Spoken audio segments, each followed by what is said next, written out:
Hold on, I got notes on this one.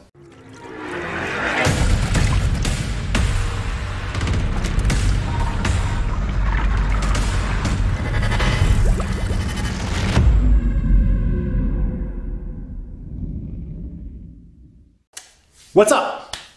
This is my 2 cents, but it's not going to be an angry one. It's going to be something that's been kind of very prevalent in my life of the last 2 days, and it's really about being a gear junkie or being a gear whore, and how as fishermen, we prototypically are prone to be this way, and it's kind of like, not a disease, not a condition.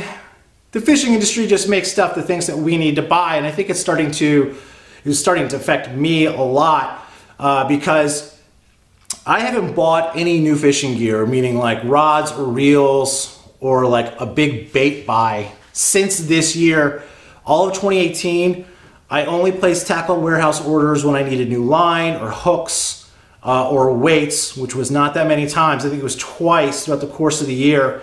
But in 2016, I think I dropped a lot of money on fishing gear. And that year that I did that, I mean, I bought everything. I had like every single color of every single bait. And the reason why I'm bringing this up is because I, over the last 2 days, I bought a replacement rod for the rod that I broke last year when I was out fishing. That's a good video, check it out because I caught a 7-pound fish in it. I'll link it somewhere up here. But like, I've been selling off stuff that's in my garage. And the reason why I'm doing that is because it's just gluttonous. And this is something that I'll talk about a little bit later in kind of a comedy thing that I'm gonna do. But like, we as fishermen are so gluttonous, we think that we need to have every single bait. And one of the things that I'm really trying to do is strip down all of my baits to ones that I only use. So, for example, I sold 10 Lucky Craft pointers, and I sold them for half of what I bought them for. But those 10 Lucky Crafts, maybe 3 of them had never seen water, and they were sitting in a 3,700 box that's behind me for like 2 years. Now, you know, what ends up happening when you do these kinds of things is that like it's twofold, right? Like the person that's buying it, 9 times out of 10, they're usually new to the sport, meaning that they're new to bass fishing. They don't have a lot of gear, and you're actually giving your stuff that you're not using to somebody that needs it, that probably has not the financial means to go out and buy that stuff initially because they're just getting into it. And the initial spend into getting into bass fishing is just, for some of us, it's outrageous. For me, it was outrageous for me. But when I moved to Florida and I was saltwater fishing, it was outrageous too. So, and the second fold is that you start kind of stripping down your inventory. You really know what you have and you start using it. That is really what's happened with me. You really start to fall in love with certain baits. You really start to realize that you just don't throw those baits. Being that I fish out of a kayak 95% of the time, my love for throwing rip baits has kind of gone to the wayside, because throwing a rip bait for me has always been in the back of a boat or in the front of the boat if I ever get to work the trolling motor. But like, it's kind of like, you know, there's that downward action.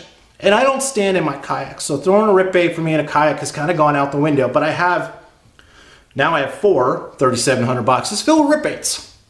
So what better way to give back to somebody who really wants them for something that I just don't use anymore. Now, it's kind of comical because I had a bunch of people reach out to me when I posted this stuff on Facebook, like, dude, do you need money? Like, you know, are you quitting fishing? No, I'm not quitting fishing, and no, I don't need money. I just really think that having too much stuff is not the way that I really want to operate anymore. And I encourage everybody to kind of take a look in your garage, if you have one, in your tackle box. Are you using the stuff that's in there? Why do you have it in there? Were you suckered into buying something just because someone said you should have it? I mean, the amount of crankbaits that I have is kind of nauseating as well. You just noticed that I did the 6 cents unboxing. I'm not gonna make a habit of that because I just don't need more gear. I have certain kinds of crankbaits that I like to throw. 6 cents falls into that category, but I didn't need any more crankbaits, to be honest with you. So this is really kind of my 2 cents, right? Like, strip it down. Do this with me. Strip it down. Get rid of some of your stuff. Sell off old fishing gear. I have conversations with a good buddy of mine. You know who I'm talking about, on a weekly basis, man. Like, take it down, strip it down, sell it for what you didn't buy it for, but sell it to get it out of your way and get it out of your hair. Now, one of the good things that does come out of that is you get some extra money in your pocket. Granted, you might have spent $15 on a Lucky Craft jerkbait 2-3 years ago, but if you're not using it, you've lost that money already. You know, you're not going to get it back. Sell it for $7. Do that a couple of times.